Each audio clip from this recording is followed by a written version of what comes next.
धसता जोशीमठ, टूटते सपने, टूटता आशियाना, टूटे दिल के अरमान।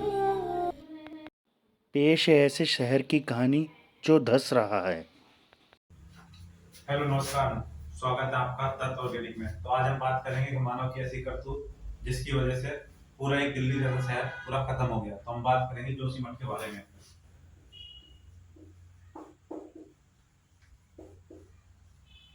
एक्चुअली में जोशीमठ क्या था, जैसे ये हमारा हिल एरिया है, हिल एरिया काफी स्टीपर था। तो ये करीब बताया जाता है आज से 2,500 से 3,000 साल पहले ये हिल का कुछ पार्ट स्लिप होके जो ज्यादा काफी स्टीपर था, और यहाँ पे उसने अपना जो ये मेटल था यहाँ पे सेटलमेंट हो गया। और इसी के ऊपर ये 1680 मीटर की हाइट पर ये जो शहर है इसका नाम है जोशीमठ। यहाँ पे सातवीं सातवीं सदी में आकर सेंचुरी में आकर शंकराचार्य ने पूजा की, और तब से इस की हिंदू सनातन धर्म के अनुसार इस शहर की काफी ज्यादा मान्यता होगी। और बद्रीनाथ जाने के लिए पहले हमें जोशीमठ जाना पड़ता है, उसी के बाद हम आगे बद्रीनाथ जा सकते हैं। तो क्या किया इंसान ने, क्योंकि इंसान के पास जब से ताकत आई है तो उसने अपना सदुपयोग कम और दुरुपयोग ज्यादा किया है। तो जोशीमठ के बैक साइड में तपोवन पड़ता है, वहां से दो रिवर आती हैं, अलकनंदा और धौलीगंगा। तो धौलीगंगा पे उन्होंने एक रिवर बनाया, पे डैम बनाया, और डैम के कारण वो हाइड्रो पावर प्रोजेक्ट था उनका। जोशीमठ उस शहर के बीच में आ रहा था, क्योंकि डैम किसी एक जगह बनाया जाता है और पावर प्लांट कहीं ऐसी सुरक्षित जगह निकाला जाता है और ऐसी जगह रखा जाता है जहां से पानी का निष्कासन भी आसानी से हो जाए और वो जगह थोड़ा सुरक्षित हो। तो डैम से पावर प्लांट की दूरी करीब थी 20 किलोमीटर के आसपास, जिसके बीच से निकाली गई है टनल जो आती है बिल्कुल जोशीमठ के नीचे की तरफ से।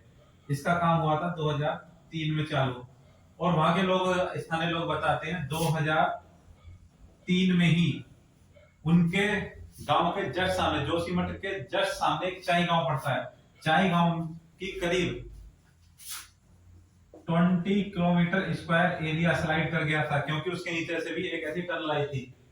तो इसी के देखते हुए जोशीमठ के लोगों ने उसका काफी ज्यादा विरोध किया, लेकिन सरकार की अपनी महत्वाकांक्षाएं, जनता को डेवलपमेंट देना है, एम्प्लॉयमेंट देना है, और एनटीपीसी की अपनी महत्वाकांक्षा, इन दोनों के चलते जोशीमठ के नीचे से टनल निकाली गई। और हम बात करते हैं दिल्ली से कंपेयर करते हैं, जोशीमठ का टोटल एरिया है 4645 किलोमीटर स्क्वायर, और दिल्ली का टोटल एरिया है 1933 किलोमीटर स्क्वायर।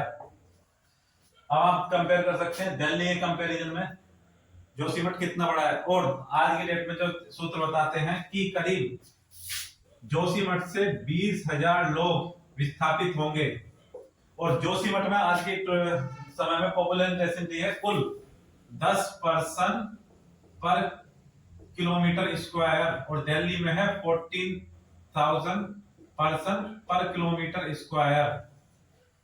अब जोशीमठ जैसे शहर से 20,000 लोग विस्थापित हो रहे हैं, मतलब करीब करीब 2,000 किलोमीटर स्क्वायर का एरिया हमने स्लाइड कर दिया, खत्म कर दिया।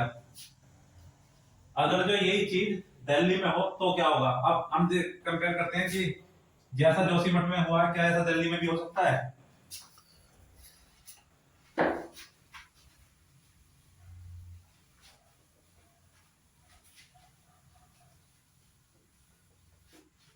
तो नॉर्मल बात करते हैं हम एक फैटल लाइन की। फैटल लाइन, ये फाल्टी लाइन आपने सभी ने सुनी होगी।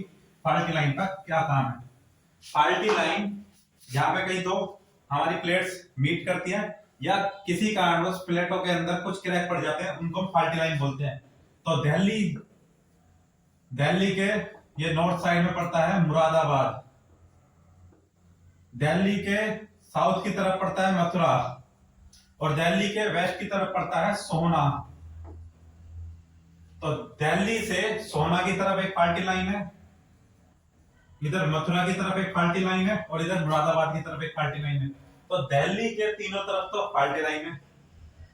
आज की डेट में दिल्ली में हमने हैवी कंस्ट्रक्शन कर दिया। पहले हम समझने की कोशिश करते हैं ये हमारी जो प्लेट है ये कैसे मतलब सेटल रहती हैं। तो सिंपल सी बात मान के चलिए, ये हमारा नॉर्थ है और ये यहाँ पे हमारा हिमालय है। और ये हमारा यहाँ पे दिल्ली है एक। और ये जो लाइन रहती है इनके नीचे पानी और सैंड का मिक्सचर रहता है। जो हम जस्ट सपोज करो कि जमीन के अंदर पानी किस फॉर्म में रहता है। जमीन के अंदर पानी रहता है सेमी सॉलिड स्टेज में। सेमी सॉलिड स्टेज मतलब जमीन के अंदर जो रेत है, जो मोटा सैंड है, उसके अंदर कुछ माइन्यूट माइन्यूट जो पेरोसिटी जिसको सघनता बोलते हैं, उनके अंदर उन पॉकेट के अंदर पानी जो है ब्लॉक रहता है। जब हम कभी कोई बोरवेल करते हैं, सिंपल सी बात है, तो बोरवेल के आसपास का जो सैंड है, जब हम उसके पंप लगाते हैं तो आसपास के सैंड के कारण एक कैविटी बन जाती है, जिसको हम नॉर्मल भाषा में कैविटी बोलते हैं।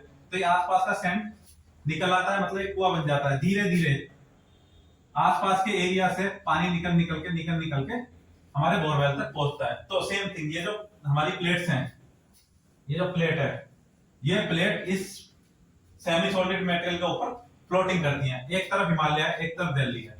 ऑटोमेटिकली नेचर ने ऐसी व्यवस्था करी है हिमालय, और इसने अपना एक स्टेबिलिटी कायम कर रखी है। फिलहाल में क्या हो रहा है हैवी कंस्ट्रक्शन से? हैवी कंस्ट्रक्शन में क्या चाहिए?